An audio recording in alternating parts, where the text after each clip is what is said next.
Newton 3. Belleza dinámica. Las leyes básicas de la mecánica newtoniana son leyes dinámicas, es decir, leyes sobre cómo cambian las cosas. Las leyes dinámicas son diferentes de las reglas de la geometría o del tipo de leyes expuestas por Pitágoras y Platón, que describen objetos o relaciones particulares. Las leyes dinámicas nos invitan a extender nuestra búsqueda de la belleza. Deberíamos considerar no solo el mundo de lo que es, sino también, y de la forma primaria, el mundo más vasto e imaginativo de lo que puede ocurrir. El mundo de la mecánica newtoniana es un mundo de posibilidades. Esa búsqueda expandida descubre oro en la montaña de Newton. Figura 17. Pero necesitamos un poco de preparación antes de poder visitarla. Figura 17. La montaña de Newton. Un gran experimento mental. Tierra contra cosmos. Los predecesores inmediatos de Newton dejaron a la filosofía natural con una gran tarea inacabada. El Sidereus Nuncius, mensajero de las estrellas, de Galileo contiene docenas de sus bocetos de la Luna, tal y como la veía por el primer telescopio astronómico. Una lente de aumento 20x de su propia construcción, los patrones de luz y sombra revelan claramente que la Luna tiene una topografía rugosa. Figura 16. Figura 16. Algunos de los llamativos dibujos de Galileo de la luna telescópica. Mientras que Galileo trajo a Tierra las esferas celestiales, Copérnico puso la Tierra en movimiento, como un planeta entre muchos otros. Y Kepler halló regularidades precisas de los movimientos planetarios. Aunque aquí no debemos preocuparnos de los detalles, voy a enumerar las 3 leyes de Kepler, de forma que luego pueda suscitar 2 puntos cruciales. Primera ley: la órbita de un planeta es una elipse, con el Sol en un foco. Segunda ley: la línea que conecta un planeta al Sol barre áreas iguales en tiempos iguales. Tercera ley: el cuadrado del periodo, es decir, la duración del año del planeta, es proporcional al cubo del eje mayor de la elipse. El primer punto es que esas no son leyes dinámicas, describen relaciones consumadas, no reglas del cambio. El segundo punto es que son reglas sobre el movimiento de los planetas. No tienen nada que decir sobre los movimientos que observamos más cerca de casa. En nuestra experiencia terrenal, son informes alienígenas llegados de un universo conceptual diferente. Incluso, aunque la Tierra misma es un planeta, la gran tarea inacabada entonces era reconciliar la Tierra con el cosmos. ¿Cuáles son las leyes comunes que gobiernan a la vez esos reinos visiblemente similares? La montaña de Newton. Hay muchos diagramas geométricos en los Principia de Newton y varias tablas numéricas, pero solo un dibujo. Figura 17. Para mí es el dibujo más bello de toda la literatura científica. Obviamente solo como una pieza de actitud artística. Este dibujo es un logro más bien modesto. Lo que lo hace bello son las ideas que nos invita a imaginar. Es una invitación a un experimento mental que insinúa que los objetos que caen a la Tierra y los cuerpos celestes que orbitan en el espacio están haciendo el mismo tipo de cosa y por lo tanto sugiere la posibilidad de una fuerza universal de la gravedad. Estás en la cima de una montaña y arrojas una piedra horizontalmente, es decir, paralela a la superficie de la Tierra. Si la lanzas a pequeña velocidad, solo recorrerá una corta distancia mientras desciende hacia la superficie. Si la lanzas más fuerte, recorrerá más distancia antes de caer. En la práctica, ningún mortal puede arrojar una piedra con la suficiente fuerza para que recorra una fracción significativa de la circunferencia de la Tierra. Pero no importa, esto es un experimento mental y se nos anima a sustituir el poder físico por el mental. Lánzala más fuerte. Con el ojo de tu mente verás, como en el dibujo, que el punto final de la trayectoria empieza a acercarse sigilosamente al punto de partida. Y entonces, a medida que lanzas aún más fuerte, llega un momento en que tienes que agacharte para que la piedra no te dé en la nuca. Una vez tomada esa precaución, puedes ver que la piedra repite su actuación, porque ha alcanzado una órbita circular. ¿Y la resistencia del aire? Por favor, esto es un experimento mental.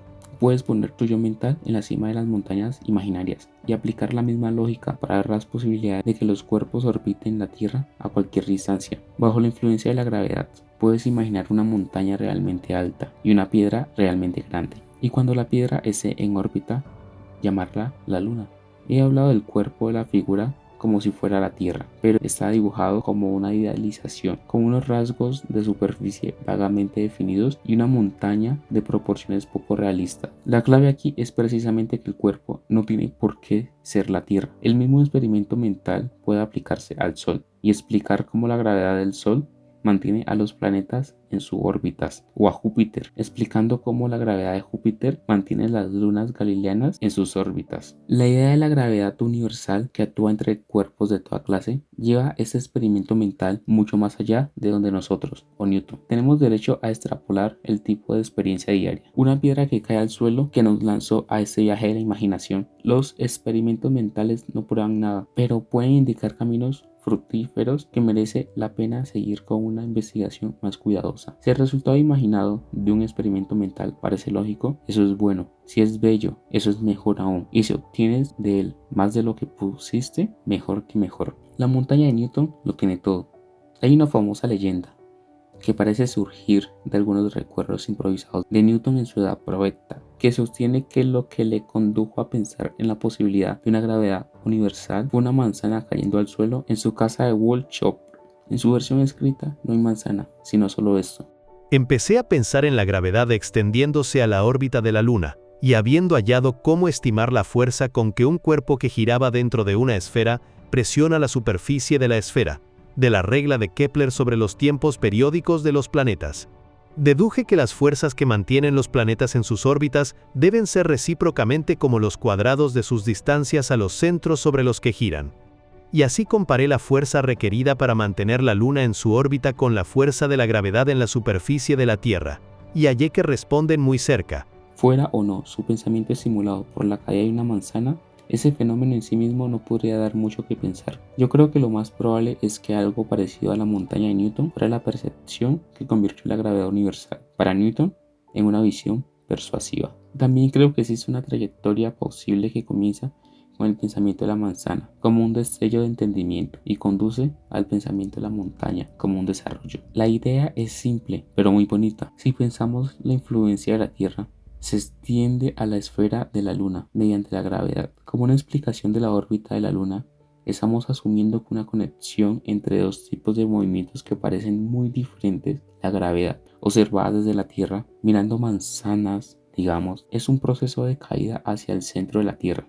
El movimiento de la Luna orbitando sobre la Tierra es, a primera vista, algo enteramente distinto. La clave del experimento mental de la montaña, sin embargo, es mostrar que el movimiento orbital es un proceso de caída constante, pero desde el punto de vista de la piedra hacia un objeto móvil, y se puede ver en el dibujo que cada punto de la órbita circular, la velocidad de la piedra es paralela a la superficie de la Tierra, es decir, es localmente horizontal, mientras que la curvatura de la órbita que va hacia adentro se va doblando hacia la superficie. Una vez hemos visto desde nuestro punto de vista en la cima de la montaña que orbitar es una forma de caer. Podemos conectar la Luna a la manzana, el tiempo como dimensión. Incluso los mejores experimentos mentales no prueban nada. Ante nosotros se abre un viaje que conduce desde la visión de la montaña de Newton al tipo de teoría matemática precisa al que él aspiraba. Es un viaje a través de una nueva dimensión, el tiempo. Imaginado de nuevo, las curvas como el dibujo de la montaña de Newton son trayectorias. Cada una es una colección de puntos ocupados por un cuerpo, nuestra piedra. A tiempos sucesivos, ellas mismas no son,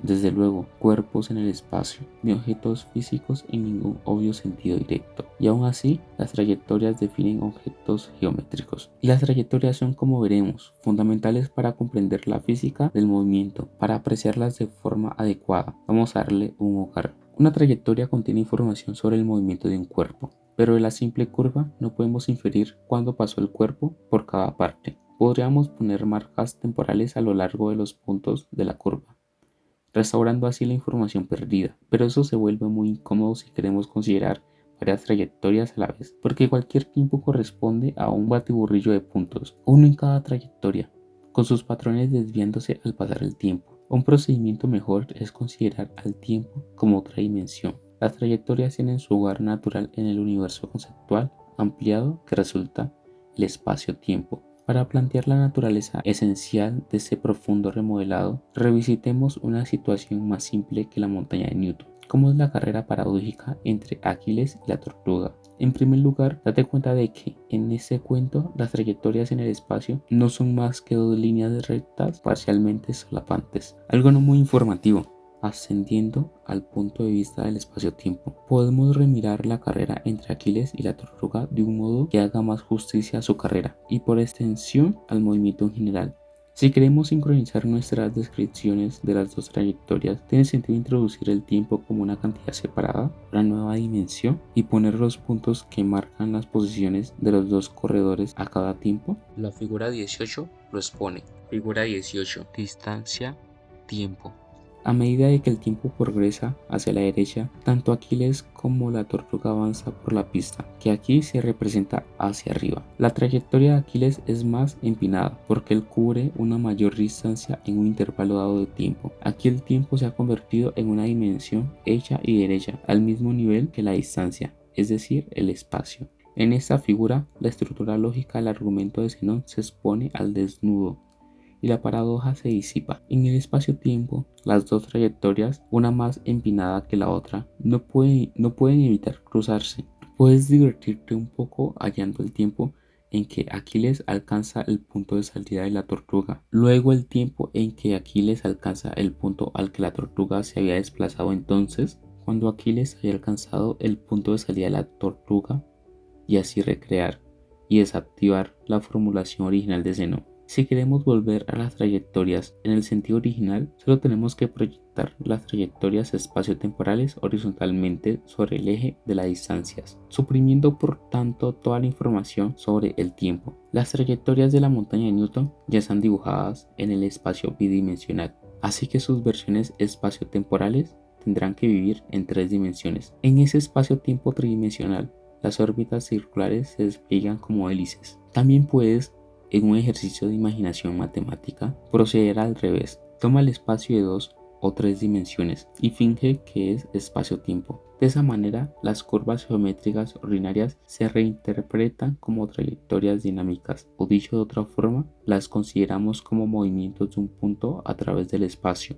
Newton desarrolló esa idea básica con gran profundidad. Para él, era la esencia conceptual de lo que hoy llamamos cálculo. Newton, que inventó esa materia, la llamó método de fluxiones. Según este método, las curvas y otros objetos matemáticos no se consideran objetos completados, sino entidades construidas a lo largo del tiempo, mediante cambios suaves en sus componentes infinitesimales.